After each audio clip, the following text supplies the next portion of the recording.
ब्रह्मा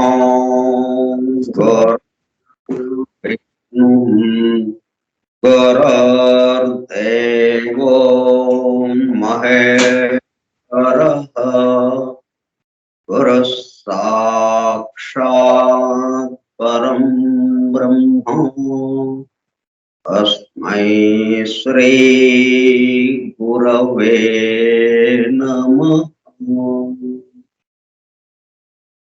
व्यासं वसिष्ठनप्तारं शक्तेः पौत्रमकल्मषम् पराशरात्मजं वन्दे सुखतातं तपोनिधिम् शुक्लाम्बरधरं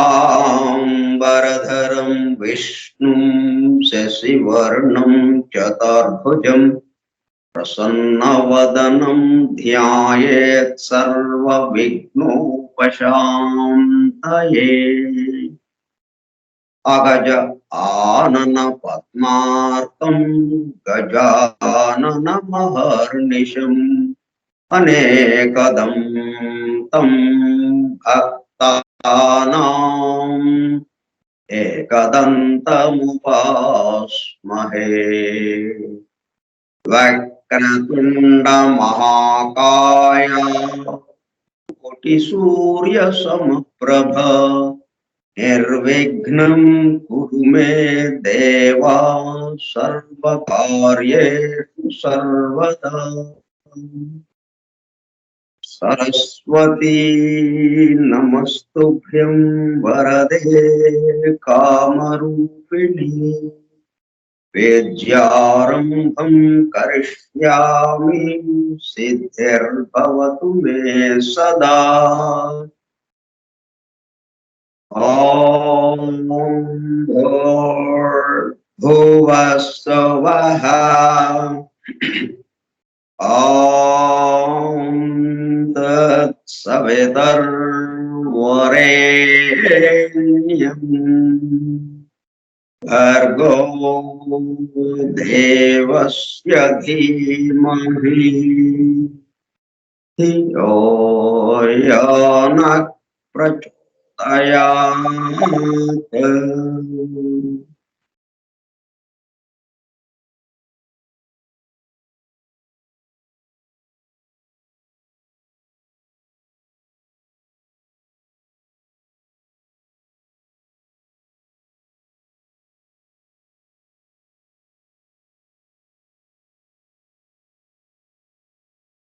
वासुदेव।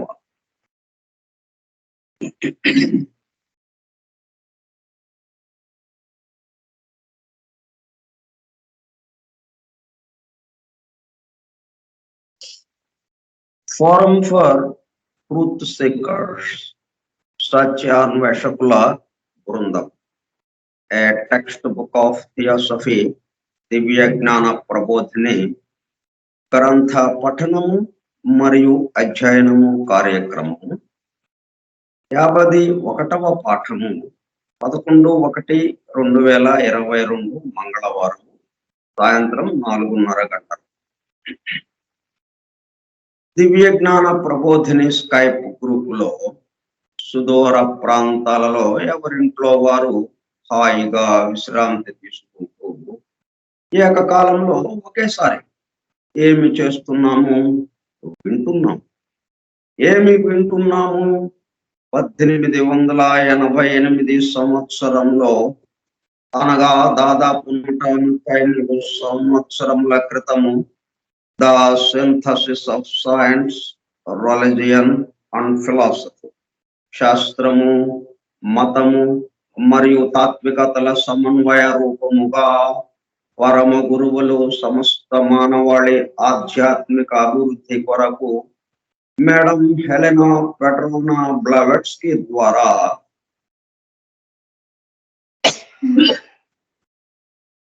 ప్రప్రథమముగా ప్రస్తుత సైంటిఫిక్ యుగంలో భౌతికతలో కూరుకుపోతున్న మానవాళిని భౌతికత నుండి ఆధ్యాత్మికత వైపుకు మరల్చడానికి, అలానే పూర్తిగా ఆధ్యాత్మికత వైపుకు రమ్మని వారి ఉద్దేశ్యం కాదు. అదే సమయంలో భౌతికత ఆధ్యాత్మికతల మధ్య సామరస్యము, సమతూకము, బ్యాలెన్స్ను నెలపడానికి అందింపబడిన మ్యాగ్నమ్ ఓపస్, మహత్తర అద్భుత దివ్య జ్ఞాన గ్రంథము ద సీక్రెట్ డాక్ట్రిన్ కు గైడ్ బుక్ గా 1912లో, అనగా దాదాపు 108 సంవత్సరముల క్రితము, చార్లెస్ వెబ్స్టర్ లెడ్బీటర్ దివ్య జ్ఞానము గురించి సామాన్య ప్రజానీకమునకు కూడా అర్థమయ్యే పద్ధతిలో రచించిన ఏ టెక్స్ట్ బుక్ ఆఫ్ థియాసఫీ ఆంగ్ల గ్రంథము.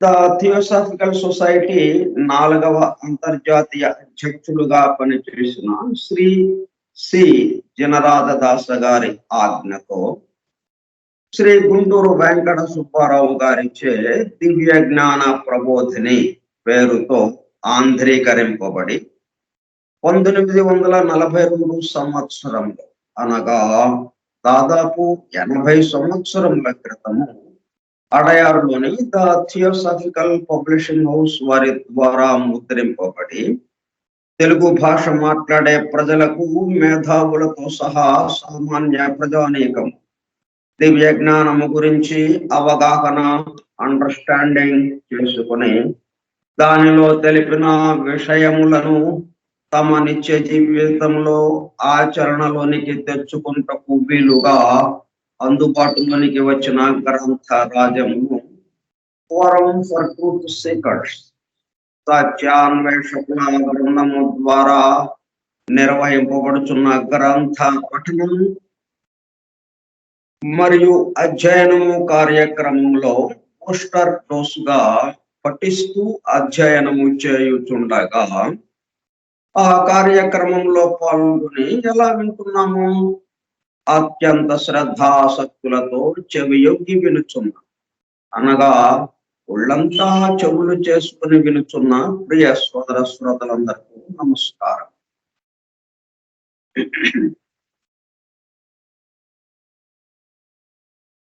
జ్ఞాత అజ్ఞాత శ్రోతలు ఇద్దరు ఉన్నారన్నమాట. మనకి కంటికి కనిపించేవాళ్ళు, మనకి భౌతికంగా ఉన్నవాళ్ళు ఒక 5-10 మంది, కనపడకుండా కొన్ని వందల మంది దీన్ని వింటూ దీన్ని మొత్తం సమస్త మానవాళికి అందింపజేయడానికి వచ్చి ఉన్న వాళ్ళు కూడా ఉన్నారు దీంతో పాటు, మనతో పాటు. ఎందుకంటే మనకి అనిపిస్తుంటుంది, ఒక చిన్న ఉదాహరణ ఉంది. ఆమె ఒకసారి సమావేశానికి 1 నిమిషం ఆలస్యంగా వచ్చింది. దానివల్ల ప్రకటింపబడిన సమయానికి 1 నిమిషమే ఆలస్యంగా కార్యక్రమం ప్రారంభం. అదంతా అయిపోయిన తర్వాత ఆమెకి ఆ తర్వాత అన్నారనమాట, అంటే పరమ గురువుల్లో ఒకరు, నువ్వు ఒక్క నిమిషం ఆలస్యంగా వచ్చినందువల్ల ఇక్కడ ఎంతో మంది, ఇప్పుడు ఉన్నది భౌతికంగా 5 10 మంది ఉండొచ్చు, ఓ 15 మంది ఉండవచ్చు నీ మాటలు వినడానికి వచ్చిన. కానీ నీ మాటల్ని ఈ సమస్త మానవాళికి మోసుకు వెళ్ళటానికి వీలుగా వచ్చిన వాళ్ళు కొన్ని వందల మంది అక్కడ ఉన్నారు, అజ్ఞాతంగా, రహస్యంగా, గుప్తంగా. వాళ్ళందరూ ఒక నిమిషం అలా వెయిట్ చేయాల్సి వచ్చింది. కాబట్టి ఈ జీవితంలో మరలా అటువంటి ఆలస్యం జరగకుండా చూడండి అని చెప్పి అన్నారు. అందువల్ల మనం ఈ కార్యక్రమం ఏర్పాటు చేసింది మానవాళికి అందింపబట్టడానికి. ఇది మనం ఏర్పాటు చేస్తే ఏర్పాటైన కార్యక్రమం కాదు ఇది. మన 5 10 మంది కోసం ఏర్పాటు చేసుకున్న కార్యక్రమం కాదు ఇది. నిర్ణయింపబడింది ఈ కార్యక్రమం, మన చేత నడిపింపబడుతూ ఉన్నది, మనం నడపటం లేదు ఈ కార్యక్రమం.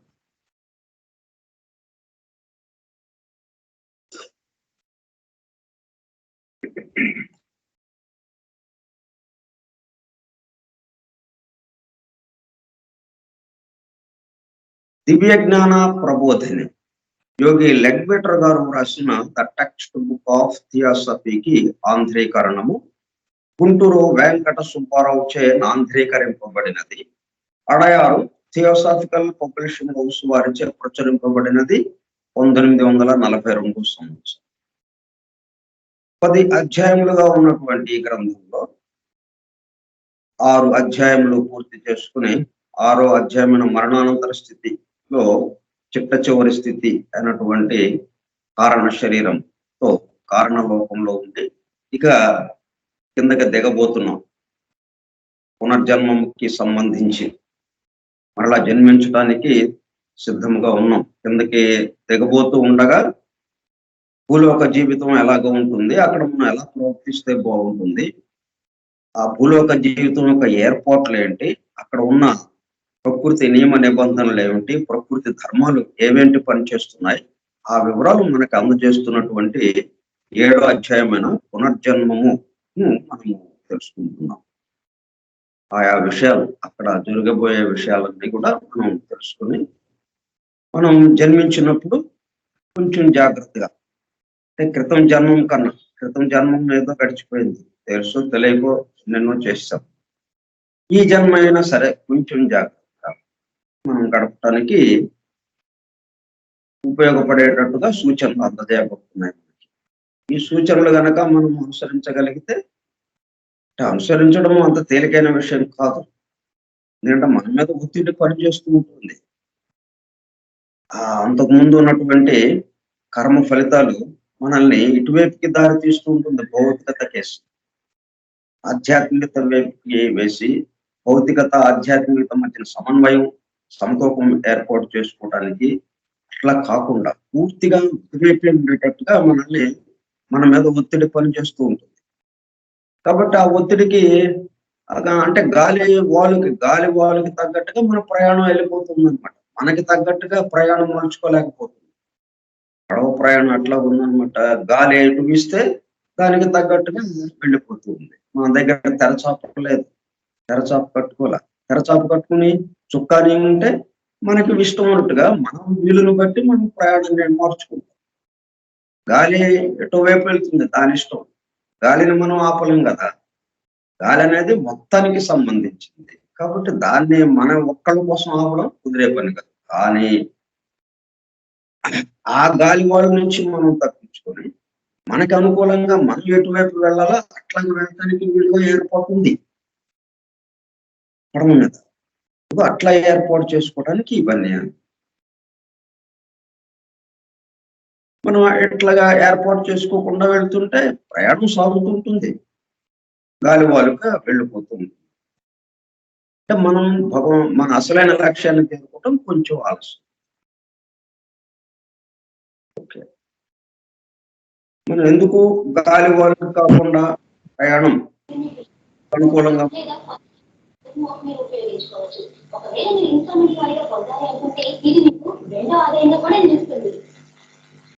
ఈ ప్లాన్ కొనసాగుతున్న కాలంలో మీ జీవితం కూడా బీమా చేయబడుతుంది. ఇక మీరు family income benefit, extra insurance cover, accident benefit ప్రయోజనాలు కూడా ఎంచుకోవచ్చు. తద్వారా మీ కుటుంబాన్ని అన్ని విధాలుగా సంరక్షించుకోవచ్చు. ఇందులో లైఫ్ కవర్ కూడా ఉంది. మీ త్వరగా కాల్ చేయండి. ఇప్పుడే చేయండి. శ్రీరామ్ లైఫ్ లో మీ కలర్ని నిజం చేసుకోండి. Call now. టెన్నిస్ కోర్టులో క్రికెట్, ఆడపిల్లలకి టెన్నిస్, క్రికెట్ కాదు. ఏం అబ్బాయిలది అమ్మాయిలది కాదు.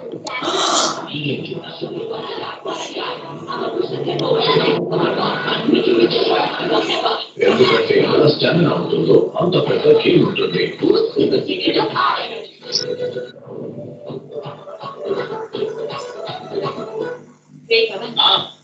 చదువుకొని ప్రేమ పెళ్లి అని విసిగించుకో. తెలుసుకోవడానికి దాంతో ఎగ్జామ్ రాస్తున్నాడు నా డౌట్. ఎంత మాట నా నేను భామి ఎంబీబీఎస్ చేసేటప్పుడు ఎన్నిసార్లు ఫ్రెండ్స్ తో కలిసి టూర్కి వెళ్ళారు. సుధా వస్తే బుక్స్ కదా పవన్ మాట్లాడి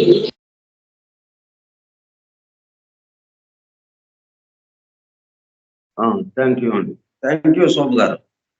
థ్యాంక్ యూ.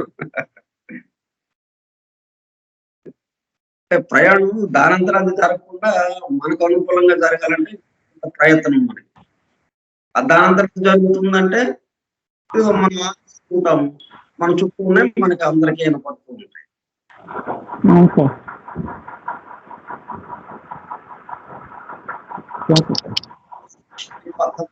తప్పిపోయిన తత్వదర్శనం ఒకటి నేటికి ఉన్నది.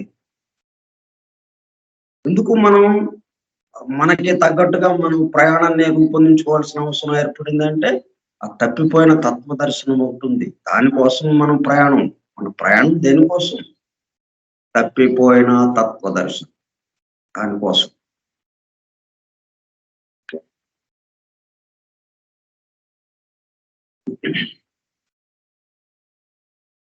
మనం మనుషుని పునర్జన్మమును నిర్ణయించు ముఖ్యాంశములు ఇవి. చెప్పుకోబోయే ముందు ప్రధానమైనది ఏమిటంటే మన చుట్టూ ఉన్న వారికి మనము వారికి తీర్చవలసిన రుణమును తీర్చుకున్నటకై వచ్చిన వారు. మనం రుణం తీర్చడానికి వచ్చాం. ఒకటి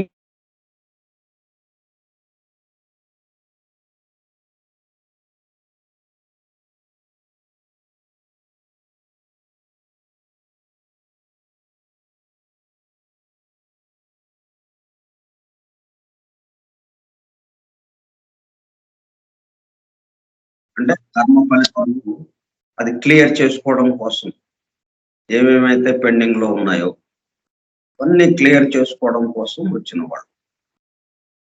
ఆ కర్మ ఫలితాలే మన చుట్టూ ఉన్న పరిస్థితులు, ఈ బంధువులు, తల్లిదండ్రులు, వీళ్ళకి సంబంధించినటువంటి వీళ్ళందరి ద్వారా వీళ్ళకి తీర్చవలసిన మనం మన చుట్టూ ఎంతమందితో వ్యవహరిస్తున్నాం వాళ్ళందరికీ తీర్చవలసిన విషయాలు మన దగ్గర ఉన్నాయి. అవి తీర్చడానికి మనం ఈ జన్మ, ఎందుకంటే వారికి రుణము తీర్చే క్రమంలో అయితే రుణం తీరుస్తున్నాం, ఎందుకంటే అది ఆగేది కాదు. నేను రుణం తీర్చను అన్న వాడు బాధ తీసుకెళ్తారు. రుణం నేను తీర్చనండి ఇప్పుడు పోండు అని చెప్పి మనం పెద్దగా అంటే 2 తన్ని తీసుకెళ్తారు. రౌడీలను పెట్టి వాళ్ళు రెడీగా ఉంటారు కదా, అప్పు తీసుకున్న అప్పు ఇచ్చిన వాళ్ళు, కాబట్టి అన్ని తీసుకెళ్తారు. రుణం నేను తీర్చనండి అంటే కుదిరే పని కాదు, తీర్చవలసిందే. ఆ రుణం తీర్చే క్రమంలో మనకేమవుతుందన్నమాట, మరలా రుణం చేయకుండా ఇక్కడ చిన్న పొరపాటు ఏం జరుగుతుందంటే రుణం తీరుస్తున్నాం, అయితే అయ్యో ఇట్లా జరిగిందంటే నాకు అన్యాయం జరిగింది అని చెప్పి మళ్ళీ మనం బాధపడటం మొదలెట్టాం. వాడి పట్ల కోపం, ద్వేషం, అసూయ, ఇట్లా ఇటువంటి పగ, ఇటువంటి మళ్ళీ రికార్డ్ అయిపోతా ఉన్నాయి. రుణం తీర్చాము, తీర్చినా కానీ అది ఇంకా డబల్ రుణం అయినట్టుగా అయిపోయింది. మళ్ళీ వాడి పట్ల ఎంతో వ్యతిరేక భావం, ఎంతో కోపభావం, పగ, ఇవన్నీ మన దగ్గర ఉండిపోయేటప్పుడు కదా మళ్ళీ వాడిని ఇబ్బంది పెట్టడం కోసం మళ్ళీ నెక్స్ట్ బర్త్లో మళ్ళీ మనం ఆట మొదలు పెట్టడం, మళ్ళీ వాడు మనకు రుణం ఉన్నట్టుగా వాడు మనం రుణం తీర్చేటట్టుగా మనం చేసుకోవటం అయిపోతుంది. అట్లా మన ఇద్దరి మధ్యన అది ఆ ట్రాన్సాక్షన్ క్లోజ్ కావటం లేదు, పూర్తిగా అవటం లేదు. ఇంకా అది ఎలాగా అట్లా నడుస్తూనే ఉందన్నమాట జన్మల పరంపరగా. అందుకే సాయిబాబా మరి చూడండి, ఒకసారి వెళ్తుంటే పాము కప్ప. అప్పుడు ఆయన ఏమన్నాడు, ఏంట్రా ఇది, ఎన్నాళ్ళు మనుష్య జన్మెత్తి కూడా మీరు ఆ పగ ఇది చేసిన మన దాని నుంచి బయటపడకపోవటం వల్ల చిట్ట చివరికి జంతు జన్మ వచ్చినా కానీ వెనక్కి రావటం అనేది సామాన్యంగా జరగదు. ఒకసారి మనుష్య జన్మ ఎత్తిన తర్వాత జంతు జన్మ అనేది ఎక్స్ట్రాడినరీ పరిస్థితులు అన్నమాట. చాలా సామాన్యంగా జరగదు. జరిగిందంటే ఇక అది భరించలేనంత ఇదిగా అనమాట. అంటే వీడు ఇక మనుష్య జన్మ కాకుండా జంతు జన్మకి వెళ్తేనే వీడు బాగుపడతాడు అన్నంత ఇదిగా ఉండిపోయింది అనమాట. ఇంకా ఇక్కడికి వచ్చి కూడా మళ్ళీ పోట్లాడుకుంటున్నారా అని చెప్పి ఆయన అన్నాడు. అట్లా అయిపోతా ఉందన్నమాట. మనం రుణం క్లియర్ చేసుకోవట్లేదు, క్లియర్ చేస్తున్నాం, రుణం క్లియర్ అవుతుంది, అది తప్పదు. క్లియర్ అయ్యే క్రమంలో ఏమవుతుంది, మళ్ళీ కొత్త రుణాన్ని పెంచుకుంటున్నాం. ఇక్కడ కొంచెం జాగ్రత్తగా ఆలోచించాలి. ఎస్, మనల్ని మోసం చేశాడను, లేకపోతే మనల్ని మాట అన్నాడను, ఏదో జరిగింది, సర్లే ఓకే, ఇప్పుడు అది వాడి సంగతి కదా, అన్నది వాడు, అన్నోడికి కదా ఏదైనా జరిగేది, మనకు జరగదు కదా. పడిన వాడికి ఎప్పుడు ఏమీ నష్టం లేదు. నష్టం ఎవరికి, అన్నవాడికి కదా మామూలుగా జరిగేది. ఇద్దరికి ఇక్కడ నష్టం లేదు. వాస్తవంగా చూస్తే ఏంటి, అన్నవాడు గాని పడ్డవాడు గాని ఆ మాటని పడ్డవాడు, ఆ మాటని అన్నవాడు, ఇద్దరు కూడా అది అవసరమైన విషయం. ఇద్దరికి ఇద్దరు క్లియర్ కావాలి, ఇద్దరికి రుణం ఉంది ఒకటి పట్ల ఒకటి. ఈ రుణం ఏంటి ఇంకొక విశేషం, ఇది ఒకడు ఇంకొకటికి ఒక్కళ్ళకే తీర్చాల్సింది కాదు, వాడికి వీడు వీడికి వాడు, ఒకళ్ళకి రుణం అనమాట. ఇది ఇంకొక తమాష. మామూలుగా మనం ఏంటి, ఇప్పుడు నేను మీకు అప్పు, నాకు ఏదో డబ్బులు ఇచ్చాను, నేను మీకు అప్పు ఉంటాను, అంతవరకే. కానీ ఇక్కడేంటి, ఇంకా నేను మీకు మళ్ళీ అప్పు ఇచ్చాను, అప్పు తీసుకున్న వాడికి మళ్ళీ నేను కూడా అప్పు ఇచ్చాను అనమాట, వాడికి డబ్బులు ఇచ్చాను. అంటే ఇద్దరి మధ్యన ట్రాన్సాక్షన్ క్లియర్ కావాలి, వాడికి వీడి నుంచి కావాలి, వీడికి వాడి నుంచి కావాలి. అట్లా అవటం కోసం ఆ పరిస్థితులు కల్పింపబడ్డాయి. ఎస్, ఇద్దరికి క్లియర్ అయిపోయింది, తేడా పోయింది, హాయిగా ఉంది, ఇంకెందుకు గుణం తీరిపోయింది అన్నట్టుగా మనం ఫీల్ అవ్వచ్చు. కాకపోతే మనం మరీ భరించలేనంతగా ఏదన్నా వస్తే రిటార్ట్ అవ్వండి, కానీ దానికి అంటుకోకుండా ఏంటి అయితే అనండి, దాన్ని మర్చిపోండి, ఇంకేముంది, ఇక దానికి ఏమి మనకి ఇబ్బందులు.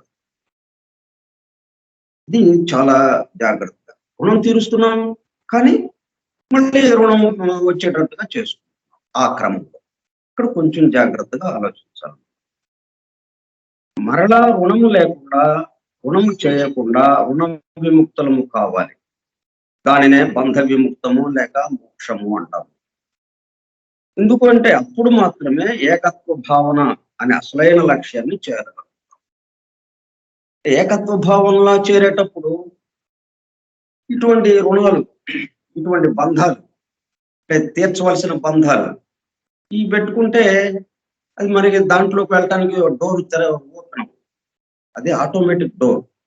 ఏకత్వ భావన అనేటటువంటి మహా విశాల విషయంలోకి మనం ప్రవేశించాలంటే ఇప్పుడు మనం ఎక్కడున్నాం, చాలా పరిమితమైనటువంటి, చాలా కొద్ది స్థలంలో ఉన్నాం, చాలా కొద్దిగా విశాల విశ్వంలోనే తిరుగుతున్నప్పటికీ మనము మన యొక్క పరిమితత్వం, ఎంత పరిమితత్వం, ఒక గదికి పరిమితం అయిపోయాం మనం అన్నట్టుగా ఉంది.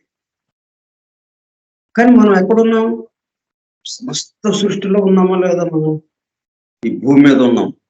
భూమి ఎంత పెద్దది, ఈ భూమితో పాటు ఉన్నటువంటి అనేక గ్రహాలనే కలుపుకునే ఒక కుటుంబంగా ఉన్నటువంటి సౌర కుటుంబంలో ఉన్నాం, పెద్ద కుటుంబంలో.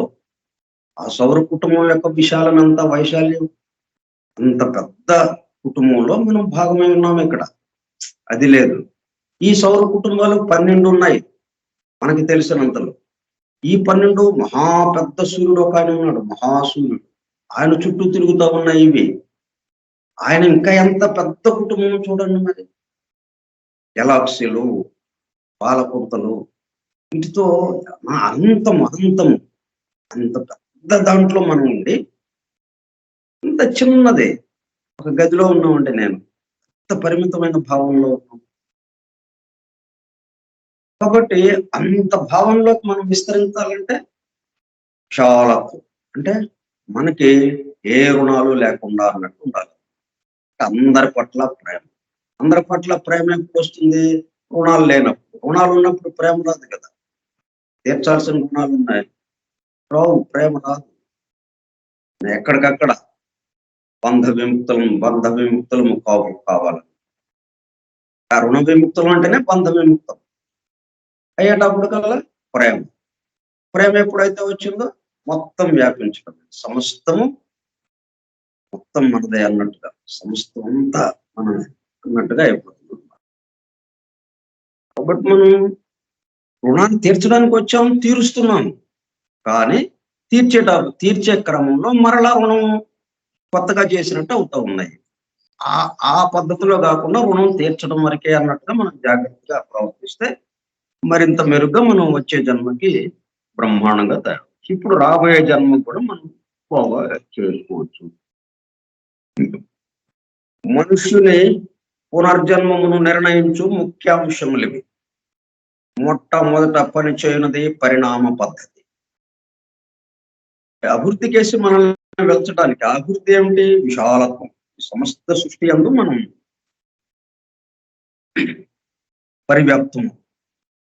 పరిమితం లేకుండా అపరిమితులుగా ఉండడం, పరిపూర్ణులుగా మారడం. ఆ పరిపూర్ణులు అయ్యేదాకా పరిణామం మనల్ని ముందుకు తీసుకెళ్తూనే ఉంటుంది.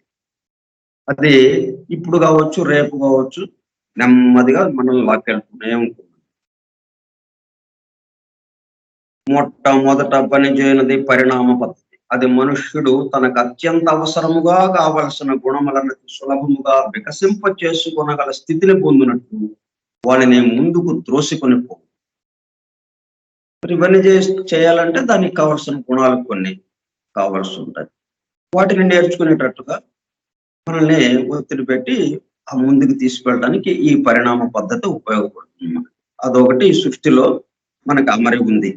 దానిని మనం వినియోగించుకోవాల్సిన అవసరం ఉంది. అంటే ఆ పరిణామ పద్ధతి మనకు ఉందని తెలిసిన వాళ్ళకి ఉంటుంది, అది ఉందో లేదో తెలియని వాళ్ళకు కూడా ఉంటుంది. అది ఇక్కడ మనం అర్థం చేసుకోవాలన్నమాట. మనందరము ప్రయాణం చేస్తూ ఉన్న వాళ్ళమే. అంటే పరిణామము అనే దాంట్లో ప్రయాణంలో ఉన్న వాళ్ళం మనం. కానీ ప్రయాణం అనే అనుకోని వాళ్ళకు కూడా అది ప్రయాణంలోనే ఉన్నాం మనం. నేను ప్రయాణం చేయటం లేదండి, భూమి మీద కదలకుండా మనం మన ఇంట్లో కూర్చుని ఉన్నామండి. హాయిగా కుర్చీలో కదలకుండా కూర్చుని ఇది వింటున్నాం. మనం కదలకుండా ఉన్నామా? భూమి ఎంత వేగంతో తిరుగుతూ ఉంది. మనం ఎక్కడున్నాం? భూమి మీద ఉన్నాం. భూమి ఏం చేస్తుంది? ప్రదక్షిణ చేస్తుందా లేదా? అదే ఎంత వేగంతో తిరుగుతూ ఉంది. అది తిరుగుతుంది. అది తిరగటం ఎట్లాగా? రెండు రకాలుగా తిరుగుతుంది. తన చుట్టూ తాను తిరుగుతూ ఉంది, అదే సమయంలో సూర్యుడు చుట్టూ తిరుగుతుంది. రెండు ప్రదక్షిణాలు చేస్తూ మనం ఏం కదలకుండా ఇలా కుర్చీలో కూర్చున్నామండి అంటున్నాం. కాబట్టి మనం ఈ రెండు విషయాలు మనం గుర్తున్నాయనుకోండి, మన యొక్క మనస్సు కానీ ఇదంతా విశాలమైపోతుంది. మనం అనుకోలేదనుకోండి, ఇక్కడికే పరిమితం. అయితే ఇక్కడికే పరిమితం కాకుండా నెమ్మదిగా ఆ భావంలోకి తీసుకెళ్ళేటట్టుగా ఈ ప్రయాణం ఉంటుంది. వాళ్ళ తప్పితే రేపైనా కానీ మనం ఆ భావంలోకి రావాలి. అయితే ఎప్పుడుకో వచ్చే బదులు కొన్ని వందల వేల జన్మల తర్వాత ఇప్పుడే మనం తెచ్చుకోవడానికి ఇదిగో ఇటువంటి మనకు అందుబాటులో ఉన్న విషయాలు ఇవన్నీ. సీక్రెట్ డాక్టర్ అందుకు మనకు అందుబాటులోకి వచ్చింది. మన యొక్క ఆ గాలి వాలుకి వెళ్ళే ప్రయాణం అలా కాకుండా, అంటే గాలి వాలు కంటే ఈ పరిణామం అలాగ మనల్ని తీసుకెళ్తూ ఉంటుంది. ఎప్పుడుకో మనకి ఆ సెల్ఫ్ రియలైజేషన్ అనే వచ్చేది. అప్పుడు దాకా కాకుండా మనం ఈ రోజునే సెల్ఫ్ రియలైజేషన్ కి సిద్ధపడవచ్చు. ప్రయాణ దిశను మార్చుకుని ఇట్లా మార్చుకోవాలంటే ఇదిగో ఈ సంగతులు మనకి కనుక ఒక అవగాహన, అండర్స్టాండింగ్ ఏర్పడు. అంటే ఈ ప్రకృతి యొక్క అమరిక ఏంటి, ఈ భూలోక జీవితం ఎలాగ ఉంటుంది, ఈ విషయాలు కనుక మనకు అర్థమైతే అప్పుడు మనం ఆ ప్రయాణ దిశని మార్చుకోవడానికి మనం సిద్ధపడతాం. అమరిక తెలియకపోవటం వల్ల, అవగాహన లేకపోవడం వల్ల ఈ విషయాల పట్ల మనకు వచ్చిన ఆలోచనని అమలు చేస్తున్నాం. వచ్చిన ఆలోచన అంటే అది మనకి తగ్గట్టుగా వచ్చే ఆలోచన. ఆలోచన వచ్చిన క్షణం నుంచి వెంటనే దాన్ని అమలు చేయాల్సిన అవసరం లేకుండా ఒక క్షణం వ్యవధి ఉంటుంది. ఆలోచన అది మళ్ళీ ఆచరణలోకి రావడం మధ్యన ఒక క్షణం వ్యవధి ఉంది. ఆ వ్యవధిని మనం ఉపయోగించుకోవాలి. అయితే ఏంటి ఒక క్వశ్చన్ వెంటనే, ఇది మన అభివృద్ధికి ఉపయోగపడుతుందా, లేకపోతే మనల్ని వెనక్కి తీసుకెళ్తుందా, ముందుకు తీసుకెళ్తుందా? ఒక క్షణం ఆలోచిస్తే ఇది మన నెత్తి మీద అనవసరంగా మన అభివృద్ధిని ఆటంకపరిచేది. భగవాన్ మన సృష్టికర్తకి మనకి ఉన్న అనుబంధాన్ని అడ్డుగా నిలబడేది. ఎందుకు అటువంటి మనకి అని ఒక్క క్షణం ఆలోచిస్తే ఆటోమేటిక్గా ఆలోచన ఇక మారటం ప్రారంభమవుతుంది. ఇక మనకు వచ్చే ఆలోచనలన్నీ కూడా ప్రకృతి ధర్మాలకి, ప్రకృతి నియమాలకి అనుగుణంగా వచ్చే ఆలోచనలు వస్తాయి. అంటే ఆలోచన వచ్చిన తర్వాత కదా ఎవరమైనా కానీ వచ్చిన ఆలోచన అమలు చేసేవాళ్ళం తప్పితే ఇంకా వేరే అవకాశం లేదు. ఇక్కడ కొంచెం ఆలోచిస్తే అప్పుడు రావాల్సిన ఆలోచనలు వస్తాయి. ఆ ఆలోచనలు మనం అమలు చేస్తే మనం ఈ జన్మలోనే ఆ సెల్ఫ్ రియలైజేషన్కి, ఆ దైవానుభూతిలోకి, ఆ ఏకత్వానుభూతిలోకి వెళ్ళడానికి అవకాశం లేదు. అంటే అమరిక తెలిసిపోతుంది, మనకి అండర్స్టాండింగ్, అవగాహన వచ్చేస్తుంది. అంటే ఇప్పుడు మనం ఈ పునర్జన్మమును నిర్ణయించు ముఖ్యాంశం లేవు. మొట్టమొదట పనిచేయనది పరిణామ పద్ధతి. అదే మనుష్యుడు తనకు అత్యంత అవసరముగా కావలసిన గుణములను అతి సులభముగా వికసింపజేసుకునగల స్థితిని పొందినట్లు వారిని ముందుకు త్రోసికొనిపో. ఇది నెమ్మదిగా జరిగేది. మొత్తము మీద ఈ పరిణామపు ఏర్పాటు కొరకు మానవ జాతి మూల జాతులను గొప్ప జాతులుగా విభజింపబడు. అవి ఒక జాతి వెనుకనొకటి ఈ భూలోకమున నుండి పరిపాలించు. 7 మూల జాతులు ఉన్నాయి కదా, దానికి తగ్గట్టుగా.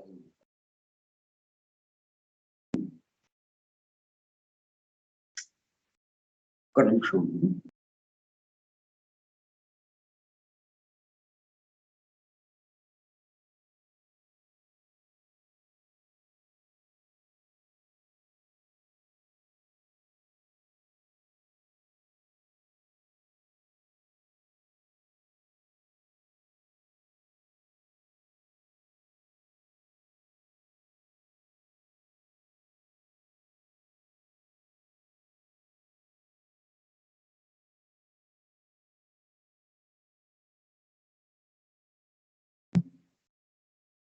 ఒక జాతి వెనుకనొకటి ఈ భూలోకమునందుండి పరిపాలించు.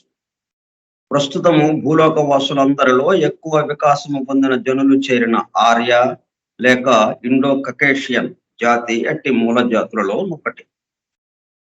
వరుసలో దానికంటే ముందు పరిణామమున ప్రవేశించినది మంగోలియా జాతి. ఇప్పుడు అట్లాంటిక్ మహాసముద్రము వ్యాపించి ఉన్న చోట పూర్వముండిన భూఖండమున నివసించి లోకమును పరిపాలించినందున నా జాతికి దివ్య జ్ఞాన గ్రంథములలో అట్లాంటియన్ జాతి అని పేరు పెట్టారు. అంటే మనకు ముందున్న జాతి ఇది. ఇప్పుడు 5వ జాతిలో ఉన్నాం మనం. 5వ మూల జాతిలో ఉన్నాం. 5వ మూల జాతి ఆర్యన్ జాతి. 4వది అట్లాంటియన్. 3వది లెమూరియన్. లాగా వస్తాయి. ఆ జాతికి పూర్వము నీగ్రోయిడ్ జాతి ఉండేది. ఆ జాతి సంతతి వారు చాలా మంది దాని తరువాత జాతి శాఖల వారిలో మిశ్రమం అయిపోయేది. కానీ ఇంకనూ కొందరు అక్కడక్కడ ఉన్నారు. ఈ గొప్ప మూల జాతులలో ఒక్కొక్క దాని నుండి రోమనులు, చూటనులు వంటి ఉపజాతులు అనబడు శాఖలు అనేకము బయలుదేరిన. ఈ శాఖలు ఒక్కొక్కటి ఉపశాఖలుగా విభజింపబడిన. ఫ్రెంచ్ వారు, ఇటాలియనులు, ఇంగ్లీష్ వారు, జర్మనులు అటువంటి ఉపశాఖలకు చెందిన వారు. అయితే ఈ ఏర్పాట్లన్నీ దేనికి? ఇన్ని జాతులు, ఇన్ని ఉపజాతులు, ఒక జాతి తర్వాత ఇంకొక జాతి ఉద్భవించటం, క్రమక్రమంగా ఆ జాతి సంబంధించి కొన్ని వేల సంవత్సరాలు జరగటం, అది అయిపోయిన తర్వాత ఇంకొక జాతి దీని నుంచే ఇప్పుడున్న జాతి నుంచి ఇంకొక జాతి నెమ్మదిగా మరిన్ని మెరుగైన గుణాలతో ఉద్భవించడం, అది కొంతకాలం. మళ్ళీ ఈ మూల జాతిలో ఏంటి? 7 ఉపజాతులు, 7 శాఖ జాతులు, కుటుంబ జాతులు, ఇలాగా విభాగం ఉంది. ఇదంతా మనం తర్వాత గ్రహ చక్రాలు అన్న అధ్యాయంలో మనకు వస్తుంది ఆ వివరాలన్నీ. ముందుగా సంగ్రహంగా మనం తెలుసుకోవడానికి ఓవరాల్ గా ఇవన్నీ ఎందుకు ఏర్పాటు చేయబడ్డాయి? రకరకాలు. మనం ప్రపంచం మొత్తం మీద చూడండి, మరి ఎన్నెన్ని దేశాలు, ఎన్ని నాగరికతలు, ఎన్ని భాషలు, ఎన్నెన్ని రకాల వాతావరణ పరిస్థితులు, ఇన్ని రకాలుగా ఇవన్నీ ఎందుకు ఉన్నాయి అంటే, మనం ఎక్కడ ఉంటే వీటిల్లో ఏ భాషలో ఉంటే, ఏ దేశంలో, ఏ ప్రాంతంలో, ఏ శీతోష్ణ స్థితి ఉన్న ప్రాంతంలో ఇటువంటివి ఉంటే మనం మన యొక్క కర్మ ఫలితాలనే రహితం చేస్తూ, అంటే తీర్చేస్తూ, మరలా కొత్త ఫలితాలని తెచ్చుకోకుండా పూర్తిగా పరిపూర్ణులుగా మారటానికి కావలసిన ఏర్పాట్లు ఉంటాయి. ఇన్ని వివిధమైనటువంటి అందరికీ ఒకే రకమైన పరిస్థితులు ఉంటే అది అట్లాగా సాధ్యపడదు. మనం మన కర్మ ఫలితాలని తీర్చేసుకోవడానికి, ఈ రుణాలన్నీ తీర్చేసుకోవడానికి ఆ విధమైనటువంటి ఇది సరిపోదన్నమాట. అందుకని ఇన్ని రకాల విషయాలు భూలోకానికి వచ్చేటప్పటికల్లా అనేకత్వం కదా. మరి ఇందులో ఫ్రెంచ్ వారు, ఇటాలియన్లు, ఇంగ్లీష్ వారు, జర్మనులు, అటువంటి ఉపశాఖలకు చెందిన వారు. ఈ ఏర్పాట్లన్నీ ప్రతి జీవాత్మయు ఎంచుకొనుటకు వివిధ పరిస్థితులు, పరిశ్రమలు కలిగి ఉండటం వరకు చేయబడినవి. మనం ఎక్కడ పుట్టాలి ఏంటి అనే దానికి ఇలా రకరకాల పరిస్థితులు ఏర్పాటు చేయబడి ఉన్నాయి. ప్రతి జాతియు అందులోని జనులు పరిణామంలో వికసింప చేసుకోవలసిన గుణములలో ఏదో ఒక గుణము వికసింప చేసుకున్నటకు తగిన రీతి ఏర్పరచబడినది. ఇప్పుడు 5వ జాతి, 5వ మూల జాతి యొక్క విశేషం ఏంటి? 5 సంఖ్య ప్రయోజనాత్మకంగా ఉండేది, ప్రయోజనాన్ని ఆశించేది. అంటే వైశ్య మనస్తత్వంగా, అంటే వ్యాపార మనస్తత్వం. వ్యాపారంగా నీ నుంచి నాకు ఉపయోగం లేకపోతే నీతో వ్యవహారం నడపటం ఉండదు. అలాగే నా నుంచి మీకు ఉపయోగం లేకపోతే నా నుంచి మీకు వ్యవహారం నడపటం ఉండదు. ఏదైనా కానీ ప్రతి అడుగు దేని మీద ఆధారపడి ఉంటుంది? ప్రయోజనం మీద. ప్రయోజనం అంటే వ్యాపార మనస్తత్వంగా, అంటే స్వార్థపూరితంగా ఉంటుంది. ప్రేమతత్వం ఆటోమేటిక్గా తగ్గిపోతుంది. ప్రేమతో వాళ్ళకి సేవ చేయడము అనే సంబంధించి చాలా తగ్గిపోతుంది. ఈ 5వ మూల జాతి యొక్క కీలకమైన అంశం 5వ నెంబరు కల్లా, దానివల్ల అది అలాగ వచ్చిందనమాట. మళ్ళీ దీంట్లో 7 మూల జాతులకు సంబంధించినటువంటి ఉపజాతులుగా ఉంటాయి. ఇప్పుడు మనకి 5వ మూల జాతిలో 5వ ఉపజాతి దాదాపుగా చివరికి వచ్చేసి ఇప్పుడు రాబోయేది 6వ ఉపజాతి రాబోతా ఉందన్నమాట. ఇప్పుడు 6వ ఉపజాతికి వచ్చిన ఒక చక్కని గుణాలు, అంటే 7 రకాల గుణాలు ఉంటాయన్నమాట. 7 రకాల గుణాలు మనకి అభివృద్ధి చెందితే తప్ప మనం ఆ ఏకత్వ భావంలోకి వెళ్ళడానికి అవకాశం. అంతా దేనికోసం అంటే ఏకత్వ భావంలోకి వెళ్ళటం కోసం.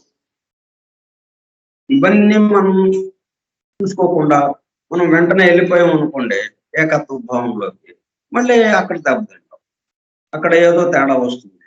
తేడా వచ్చేటప్పటికల్లా మళ్ళీ అనేకత్వంలోకి వచ్చేస్తాం.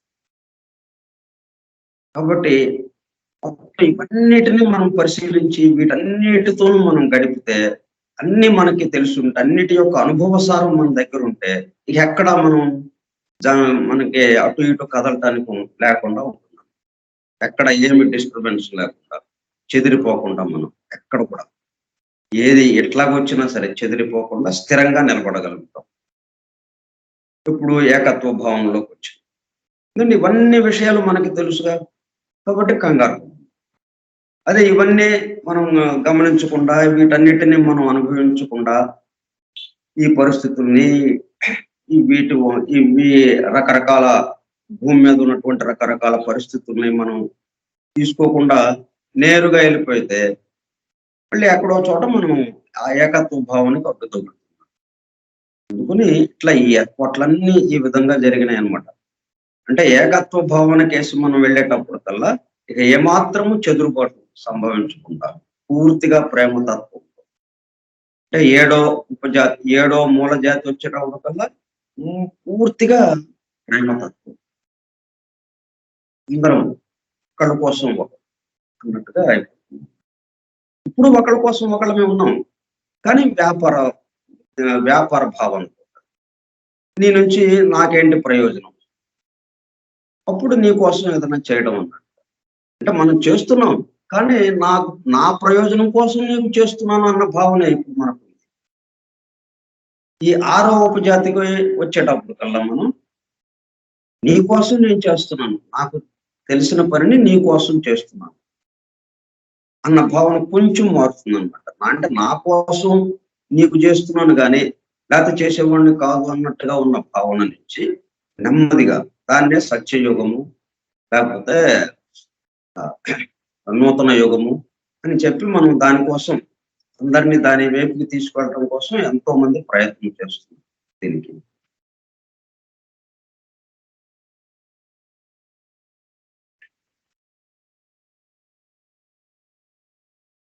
ఈ ఏర్పాట్లన్నీ ప్రతి జీవాత్మయు ఎంచుకున్నటకు వివిధ పరిస్థితులు పరిశ్రమలు కలిగి ఉన్నట కొరకు చేయబడిన. ప్రతి జాతియు అందులోని జనులు పరిణామంలో వికసింపజేసుకోవలసిన గుణములలో ఏదో ఒక గుణమును వికసింపజేసుకున్నటకు తగిన రీతి ఏర్పరచబడినది. ప్రతి జనాంగంలోనూ ఒక వంక సిరి సంపదలు, ఒక వంక పేదరికము, ఒక ప్రక్క అవకాశములకు విశాలమైన క్షేత్రము, ఒక ప్రక్క తత్పూర్ణాభావము, ఒకవైపు అభివృద్ధికి తగిన సదుపాయములు, ఒకవైపు అభివృద్ధి దుస్సాధ్యము లేక అసాధ్యముట, ఈ విధముగా అసంఖ్యాకములైన భిన్న పరిస్థితులు. వీటినే మనకి నవలగా కథలు నవలలు ఈ విధంగా రాసుకుంటూ మనకి రచయితలు వస్తున్నారు. పేదరికాన్ని లేకపోతే ఆ బానిసత్వం, ప్రజల్ని బానిసలుగా చేసుకునే వాళ్ళని వేధించడం, ఇటువంటి ఇన్ని రకాల పరిస్థితులు అన్ని దేనికి అంటే ఆ పరిణామ పద్ధతిలో మనం ముందుకు వెళ్ళడానికి కావాల్సిన ఏర్పాట్లు అనమాట. ఇన్ని విధములైన ఉపపత్తులలో ఏ మనుషులకు అప్పటి దశలో ఏవి అనుకూలతములో వానిలోనికే పరిణామ ధర్మం యొక్క ఒత్తిడి ఆ మనుషుని కొనిపో.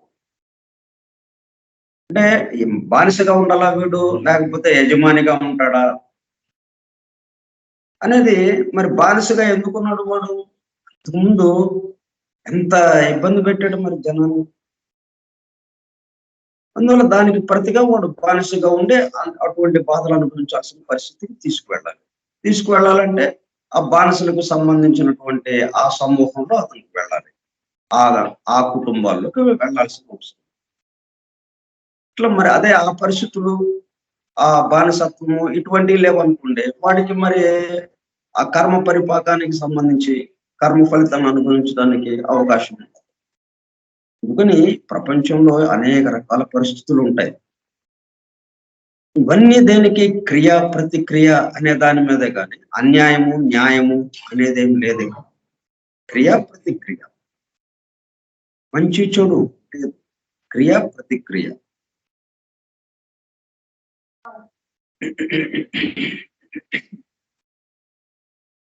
వానిలోనికే పరిణామ ధర్మం యొక్క ఒత్తిడి ఆ మనుషుని కొనిపో.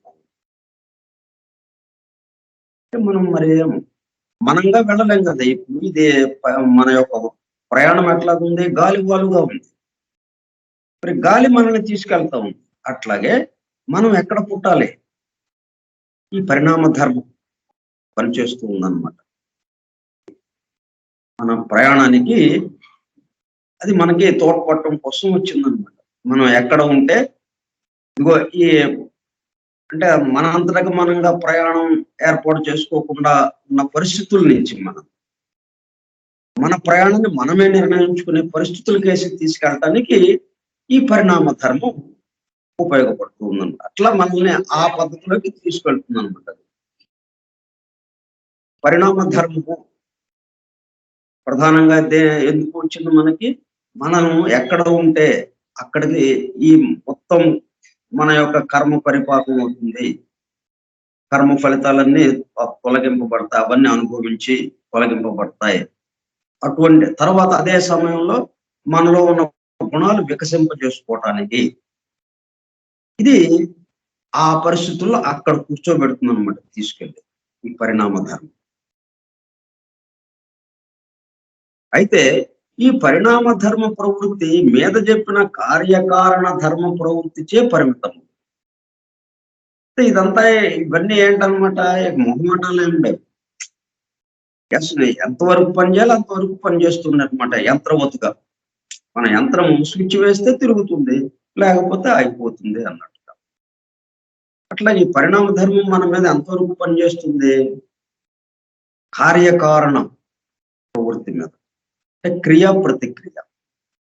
ఇప్పుడు అది మనల్ని ఎక్కడికి తీసుకెళ్లాలో అది తీసుకెళ్ళాలి కదా. తీసుకెళ్ళాలంటే మనం ప్రతిక్రియకి సంబంధించి అక్కడ ఉన్నాం. అంటే క్రియలు ఎక్కడ చేశామో ఆ క్రియకి సంబంధించిన ప్రతిక్రియ అనుభవించడానికి ఎక్కడ వీలవుతుందో అక్కడికి తీసుకెళ్తుంది. కాబట్టి పరిణామానికి తన సొంతగా వెళ్ళటం అనేది లేదు ఇక్కడ. పరిణామము తన సొంతగా తీసుకెళ్ళిపోయి వీళ్ళని చక్కగా అభివృద్ధిలోకి తీసుకెళ్ళిపోదాం అంటానికి అవకాశం లేదు. దానికి ఆ ధర్మానికి ఎంతవరకు పరిమితం అనమాట. ఎంతవరకు ఈ కార్యకారణ సంబంధం మీద ఆధారపడి ఉంది.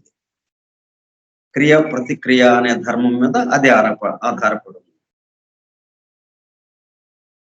దానిచే పరిమితము. మనుషునకు వాడు పూర్వజన్మలలో చేసిన కర్మల ఫలితముగా ఉత్తమమైన అవకాశముల పడేటు అర్హత ఉండకపోవచ్చు. అంటే ఎక్కడికైనా అది తీసుకెళ్ళగలదు. పరిణామ ధర్మము అత్యంత ఉన్నతమైన అవకాశాలకి కావలసినటువంటి చోటులోకి తీసుకెళ్ళగలదు. అత్యంత హీన పరిస్థితుల్లో ఇంకా వెనక్కి వెళ్ళేటట్టుగా ఉన్న పరిస్థితుల్లోకి అది తీసుకువెళ్ళగలదు. అందుకని అందరినీ బ్రహ్మాండమైన పరిస్థితుల్లోకి తీసుకెళ్దాం, ఎందుకు పాపం వాళ్ళని ఇబ్బంది పెట్టడం అని చెప్పి జీవులందరినీ చక్కగా బ్రహ్మాండమైన ఉన్నత అవకాశాలు ఉన్న చోటకి తీసుకెళ్ళిపోవచ్చు. నిన్న పరిణామ ధర్మానికి అటువంటి అవకాశం ఉంది, కానీ అది పరిమితం.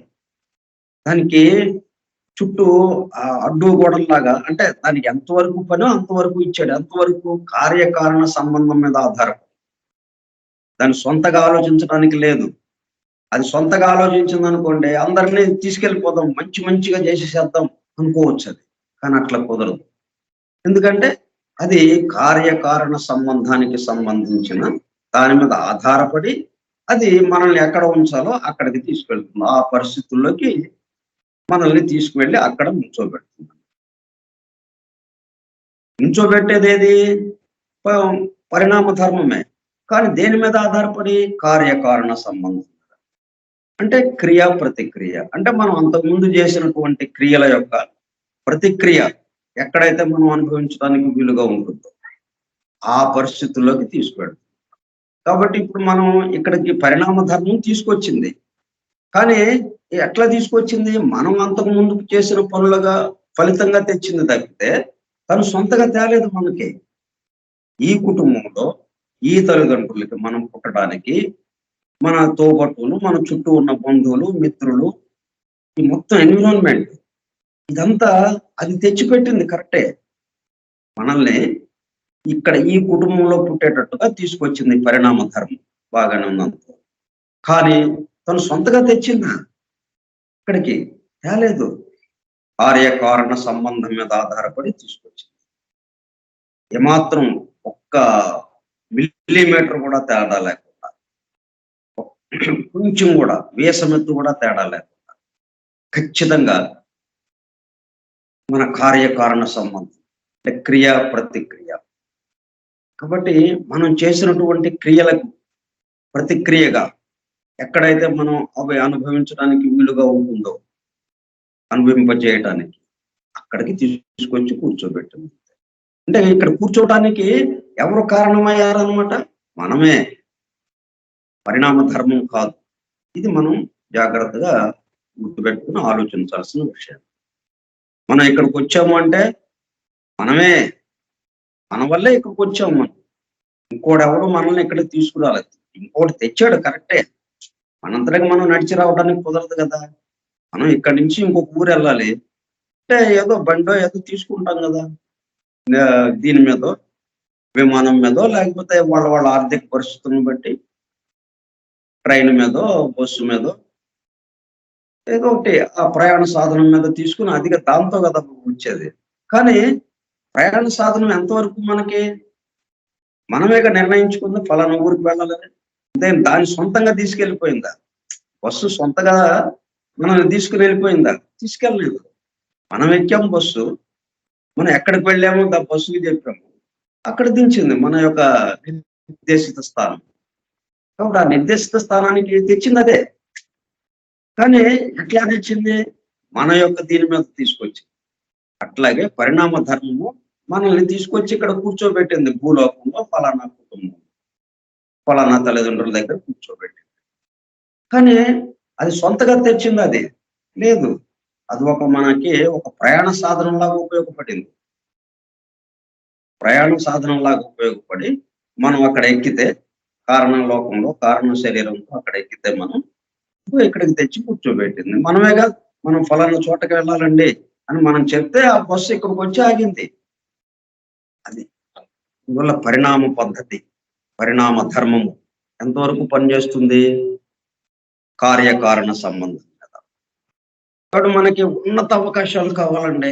చాలా ఉన్నతమైన కుటుంబంలో చక్కటి అవకాశాలు ఇచ్చేటట్టుగా, బ్రహ్మాండమైన ఈ చక్రవర్తి లాగా అయ్యేటట్టుగా, లేకపోతే అత్యంత ధనవంతుడు అయ్యేటట్టుగా నాకు అవకాశాలు ఉండే చోట నన్ను తీసుకెళ్ళు అని అంటే, మరి మనకే ఆ ఊరు వెళ్ళటానికి మన నోట్లో నుంచి ఆ ఊరు పేరు రాదు. ఎందుకంటే మన దగ్గర ఉన్న డబ్బులను బట్టి, మన దగ్గర ఉన్న అవసరాన్ని బట్టి, డబ్బులు తర్వాత సంగతి, ముందు అవసరం. మన అవసరం ఎటు అనిపిస్తుంది? ఉన్నతంగా వెళ్ళాలి అన్నట్టుగా అనిపించదు. మనకున్న ఆ కర్మ పరిపాకం ఏదైతే ఉందో ఆ ప్రతిక్రియకి సంబంధించి దానికి తగ్గట్టుగానే మనకు ఆలోచన వస్తుంది. కాబట్టి అక్కడికి వెళ్తామండి, మనం ఆ ఊరు వెళ్తామండి అంటాం, ఆ ఇంటికి వెళ్తామండి అంటాం. సరే బాబు తీసుకెళ్తాం అంటే పరిణామం. ఈ రెండింటి మధ్యన ఉన్న సంబంధం మనం జాగ్రత్తగా ఆలోచించాలి. పరిణామ ధర్మానికి దానికి సొంతగా ఆలోచన ఏం లేదు.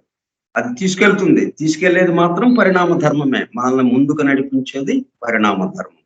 అయితే ఎటువైపుకి నడిపించాలి ఏంటి అనేది కార్యకారణ సంబంధం మీద ఆధారపడి అది పరిమితం చేస్తుంది దాన్ని. ఈ మనుషులకు వాడు పూర్వజన్మలలో చేసిన కర్మల ఫలితముగా ఉత్తమమైన అవకాశముల పడేటకు అర్హత ఉండకపోవచ్చు. వాడు బంధములా కలిగించక తప్పని శక్తులను కొన్నిటిని పూర్వము పుట్టించి ఉండవచ్చు. ఆ బంధములు ఇప్పుడు ఉత్తమ అవకాశంలో పడేటకు ఆటంకములై ఉండవచ్చు. అక్కడైతే చాలా బాగుంటుందండి, అటు తీసుకెళ్ళండి అని పరిణామ ధర్మాన్ని అడిగితే తీసుకెళ్తుంది, అది తీసుకెళ్ళదు. అందుచేత తా చేసుకున్న కర్మ ఫలితముగా రెండవ తరగతి అవకాశములతో సంతుష్టిపడి యోర్చి ఉండవలెను. ఒకటి ఆ పక్క ఇంట్లో బ్రహ్మాండమైన పెద్ద భవంతి, బంగాళం, అత్యంత ధనికులు. వాడిని ఎలాగ పెంచుతున్నారు పిల్లల్ని? మరి ఇప్పుడు ఇది బంగారపు స్పూన్తో, బంగారపు చెంచాతో వాడికి తినిపిస్తున్నారు. అక్కడ పుట్టితే బాగుండేది, అక్కడ పుట్టించండి నన్ను అని పరిణామ ధర్మాన్ని అడగొచ్చు. ఎట్లాగా మరి? అవకాశం లేదు. మనం అంతకుముందు జన్మలో చేసుకున్న విషయాన్ని బట్టి దాని మీద ఆధారపడి నువ్వు ఎవరింట్లోకి వెళ్ళాలా అనేది నిర్ణయింపబడుతూ ఉన్నది. మన ఇష్టం అవ్వాలి. మన ఇష్టం అవ్వాలి అంటే క్రితం జన్మ ఎట్లా ఉండాలన్నమాట? కంప్లీట్ గా రిలాక్స్డ్ గా చేయాలి. ఏ బంధం లేకుండా, ఏ గాఢత లేకుండా చేసామంటే అప్పుడు ఇక బంధాలు ఏం లేవు మనకి. బంధాలు ఏం లేవు కాబట్టి నీ ఇష్టం. అప్పుడు పరిణామ పద్ధతి ఏముంటుంది, సరే బాబు నువ్వు ఎక్కడికి వెళ్ళమంటే అక్కడికి తీసుకెళ్తాను అని మనకి ఆప్షన్ ఇస్తుంది, మనకి అవకాశం ఇస్తుంది. కానీ మరి ఇప్పుడు అట్లా చేయలేదే మనం. పూర్వజన్మంతా మొత్తం చుట్టూరా ఎన్నెన్నో బంధాలు తాడుతో కట్టుకున్నాం మనమే తాళ్ళతో కట్టేసుకున్నాం. ఇంకొకడు వచ్చి మనల్ని కట్టలేదు. అట్లాగా అయిపోయింది మన పని. దానికి తగ్గట్టుగా ఆ కట్లు విప్పదీసుకోవడానికి మరి ఇప్పుడు మనం తాళ్ళతో కట్టబడి ఉన్నాం. కర్మ ఫలితాలు అనే ఆ ప్రతిక్రియలు, ఆ కర్మ ఫలితాలు అనే తాళ్ళతో కట్టుబడి ఉన్నాం. ఇప్పుడు ఆ తాళ్ళు విప్పదీసుకోవాలి కదా. తాళ్ళు విప్పదీసుకుంటే స్వేచ్ఛగా మనం ఎక్కడికైనా వెళ్ళవచ్చు. ఇప్పుడు మనం తాళ్ళతో బంధింపబడి ఉన్నాం. కాబట్టి ఆ తాళ్ళు ఎక్కడైతే విప్పదీయబడతాయో, మరి బంధ విముక్తం కోసమే కదా మన ప్రయత్నం ఉంటా. ఆ తాళ్ళు ఎక్కడైతే విప్పదీయబడతాయో, ఆ బంధం ఎక్కడైతే విప్పదీయబడుతుందో అక్కడికి తీసుకెళ్తుంది పరిణామ పద్ధతి. సో ముందు ఇది కావాలి కదా మనకి. బంధ విముక్తం కావాలి. ఆ తాళ్ళన్నీ విడదీయబడాలి, ఉపదీయబడాలి. కాబట్టి మనకి ఇప్పుడున్న ఎన్విరాన్మెంట్ మనకు ఉపయోగపడేదా కాదు చూడండి. అంటే మనం తాళ్ళతో బంధింపబడిపో కదా ఇక్కడికి వచ్చాం మనం కిందకి. ఒక్కొక్క తాడు విప్పదీయబడుతున్నది. బంధాలన్నీ తొలగింపబడుతున్నాయి ఒక్కొక్కటి. మనకి మంచిదా చెడుదా మరి అది? నేను ఇక్కడ పుట్టానంటే ఇక్కడ అనవసరంగా అని అనుకుంటే మరి ఇక్కడ పుట్టడం వల్లే మన బంధాలన్నీ ఉపదీయబడుతూ ఉన్నాయి, తొలగింపబడుతూ ఉన్నాయి. ఒక్కొక్క బంధం ఒక్కొక్క రోజు గడిచే కొంది పూర్తిగా క్లియర్ అయిపోయాం, బంధ విముక్తం అయిపోయాం. ఇందువల్ల ఇక్కడ ఉండడం వల్ల. అదే ఇక్కడ కాకుండా ఇంకో చోటు ఉంటే ఈ బంధాలు విప్పదీయబడటానికి ఏమాత్రం అవకాశం లేదు. ఎవరు విప్పదీయరు. బంధాలు ఉపదీసే వాళ్ళు ఇక్కడ ఎవరు లేరు. కాబట్టి ఆ బంధాలు అలాగే ఉంటాయి. ప్లస్ మళ్ళీ కొత్త బంధాలు ఏర్పాటు చేసుకోవడం, మళ్ళీ కొత్త రుణాలు, కొత్త వ్యవహారం అయిపోతుంది. అంటే మరింత బంధాలు ఎక్కువగా అయిపోతాయి. కాబట్టి పరిణామ పద్ధతి మనకి ఎంత మంచి చేస్తూ ఉందో చూడండి మన కోసం. అది క్రియ ప్రతిక్రియకు సంబంధించి కార్యకారణ సంబంధం అనే ధర్మం మీద ఆధారపడి అది పరిణామ ధర్మం పనిచేస్తూ ఉన్నది. ఈ రెండు కలిసి మనకి ఎంత మంచి చేస్తూ ఉన్నది. మనం ఇక్కడ ఈ జన్మలో మనం ఈ జన్మకి చూసుకుందాం. ప్రస్తుతానికి మనం ఇక్కడ 50-60 సంవత్సరాలు ఒక్కొక్కళ్ళం ఈ జీవించడం వల్ల మన యొక్క ఎన్ని బంధాలు తొలగినాయి మనకు తెలియకుండా. మరి ఇక్కడ ఉండటం వల్ల అవి తొలగింపబడ్డాయి. అదే ఇంకొక చోటు ఉంటే తొలగించడానికి అవకాశం. కాబట్టి కార్యకారణ సంబంధం అనే ధర్మం, పరిణామ ధర్మం, ఈ రెండు కూడా మనకి ఎంత మంచి చేసిందో చూడండి.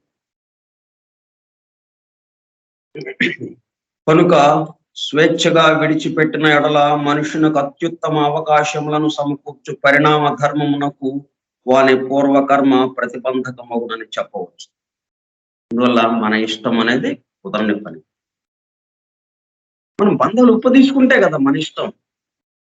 చుట్టూ బంధాలతో ఉండి గొలుసులతో బంధింపబడి, తాడుతో కూడా కాదు గొలుసులతో. తాడుతో అంటే గబక్కనేదో చాకుతో కోసేసుకుంటే బయటపడవచ్చు.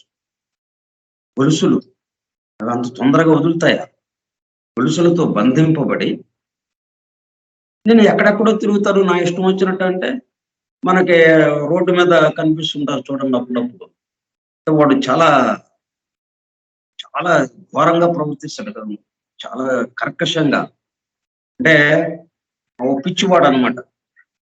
ఇప్పుడు రాయితీ కొట్టడం, దగ్గర ఏది ఉంటే ఏది దాంతో ఎదుటి వాడిని కొట్టేయటం, ఇలాగా గాయపరచడం, ఇలాగ చేస్తున్నాడు పిచ్చి పిచ్చి పనులు. అందుకుని వాడిని ఏం చేస్తారు, చేతికున్న కాలుకి కలిపి ఒక గొలుసుతో కట్టేస్తారు. అంటే వాడు ఎక్కువ రెచ్చిపోకుండా, మన మీద పడి మనల్ని కొట్టకుండా. అట్లాగా అయిపోతుంది. ఇప్పుడు ఆ బంధాలు వదిలితేనేగా మనకి మనం వాడు స్వేచ్ఛగా వెళ్ళాలనుకుంటున్నాడు. స్వేచ్ఛగా వెళ్ళడానికి ఇంకో గొలుసులతో బంధింపబడి ఉన్నాడు. ఎక్కడ వెళ్తాడు వాడు? అట్లా మనం తెలియకుండా మనం గొలుసులతో అనేక రకాల గొలుసులతో బంధింపబడి ఉన్నాం. వాటన్నిటిని విడదీయటానికి, ఆ గొలుసులన్నిటిని ఛేదించడానికి ఉన్న పరిస్థితుల్లో మనం ఉన్నాం. ఒక్కొక్క రోజు ఒక్కొక్క గొలుసు మనకి తెగిపోతా ఉన్నాయి, భారం తగ్గిపోతూ ఉన్నది మనకి. కాబట్టి ఇప్పుడున్న పరిస్థితులు మనకి ఎంతో ఉపయోగమైనవి. ఆ భావన మనకు కలగాలి. ఇప్పుడు ఎంత ఆనందం వేస్తుంది మనకి. ఇవే నిన్న ఏమైంది మనకి? ఎంత కష్టమైన హీనమైన పరిస్థితుల్లో ఉన్నాం, ఇక్కడ ఎంత దరిద్రమైన పరిస్థితుల్లో ఉన్నాం అని ఇలా నిరాశ నిస్పృహలతో కూరుకుపోయి చచ్చిపోదాం ఎందుకు ఇక్కడ అన్న వాళ్ళకి ఈ పరిస్థితులు మనకి ఎంతో అనుకూలం. ఇట్లా ఉండడం వల్లే మన యొక్క బంధాలన్నీ తెగిపోతున్నాయి, మనకున్న చుట్టూ ఉన్న గొలుసులన్నీ ఛేదింపబడుతున్నాయి, తాళ్ళన్నీ ఉపదేయబడుతున్నాయి అని ఈ అవగాహన వస్తే వాడు ఇంకా ఎంత ఆనందపడతాడా దుఃఖపడతాడా చెప్పండి. ఇదే ఎన్విరాన్మెంట్ లో, అదే గదిలో, అదే కుటుంబం మధ్య వాడు దుఃఖపడతాడా ఆనందపడతాడా? విషయం తెలిస్తే, సంగతులు